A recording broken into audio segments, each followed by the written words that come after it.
So, would you believe that currently the main website for Xbox customer support seems to refuse phone or chat support for nearly every conceivable issue you may have? Don't believe me? Just Google Xbox support and try it out.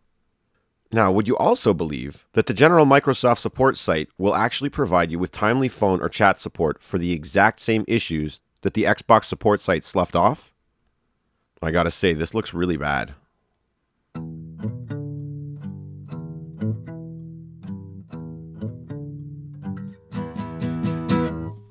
Hi everybody, this is The Lost Boy with your gaming news and my opinions, and thanks for watching. If you enjoy this video or agree with the things I said, feel free to like and subscribe, and remember to hit the notification bell if you'd like to see new videos when they come out.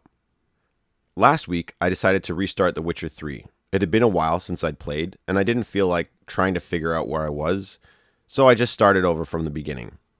Right away, something odd started to happen with the audio. You would be able to hear music and background sounds, but for some reason, the dialogue between the characters was actually like absent, or almost completely absent.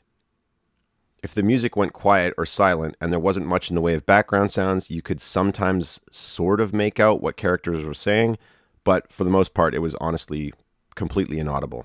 I tried playing through the tutorial, but it was really frustrating because there's actually some plot information that happens, and it was just really not fun when I wasn't able to hear the people speaking. After a couple hours, I gave up. This week, I had about a half an hour to kill, so I just wanted to put something really quick on to play. I chose another game I haven't played for a while, Mortal Kombat XL. It's a pretty quick pick up and play game.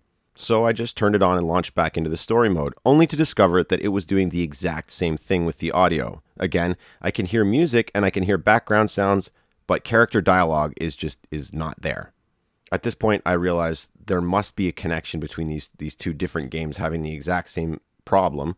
So at that point, I decided to give Xbox a quick call. To be a bit more accurate, for some time now, the system has been that you actually have Xbox call you back. So I searched on Google for Xbox support and tried to start the process of having Xbox call me back. Once I got to the actual Xbox support site, I realized everything looks pretty different than it did the last time I was there, which often happens.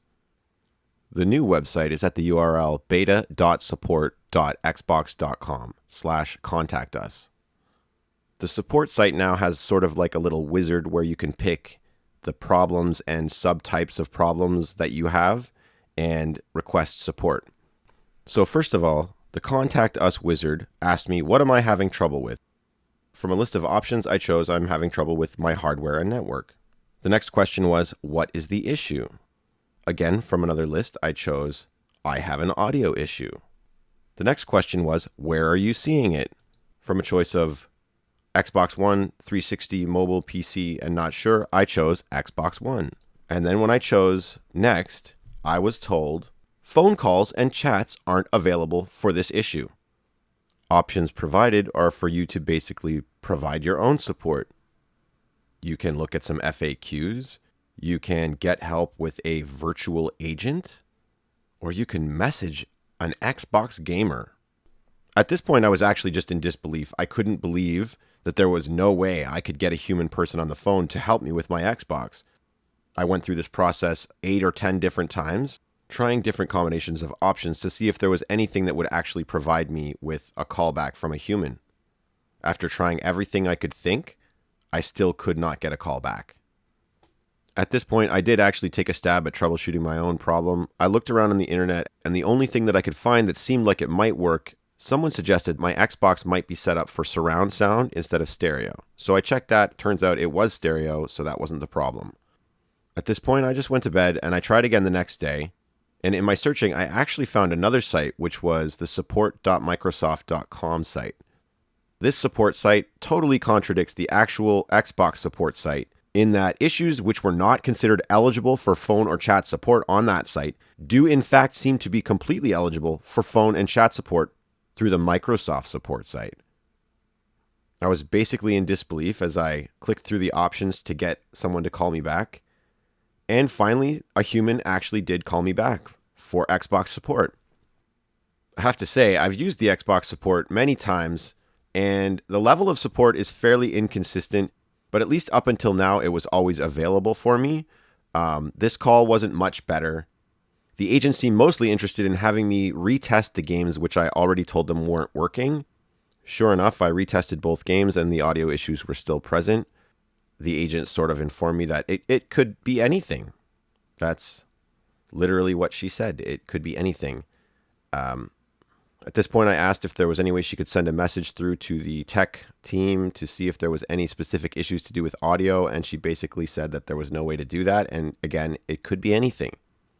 Not wanting to waste any more time, I simply asked if there was anything else I could try other than resetting the Xbox, and when the agent told me no, I just got off the phone. Tried the reset, and turns out that fixed the problem.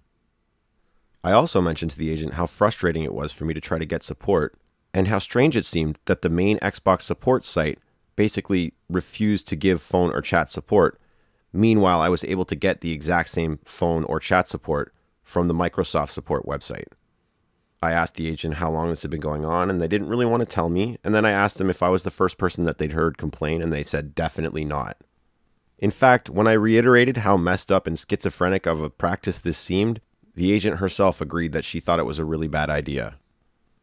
I just think in the hyper-competitive marketplace that is the video games industry, a company like Microsoft shouldn't play around with this type of thing. Support is something that people need when they need it. And for most people, it's incredibly frustrating when you can't find an actual human to try to give you some help. The console war is one that Microsoft is already very far from winning. And with practices like this, people will be very annoyed, and some people may leave. Finally, I'd just like to make a PSA to anyone who actually does need help with their Xbox. I've posted the links below, and I've made it clear which site is the one that actually helps you out and which one you want to avoid completely. What do you think of the two-headed hydra that is Microsoft's Xbox support? Is it as ridiculous as I seem to think? Or is this just the type of thing that we're all going to have to get used to as we move into the future? Any of your thoughts or opinions are appreciated. Please leave your comments below. Thanks very much for sticking around. Always remember your happy thought, and I'll see you next time.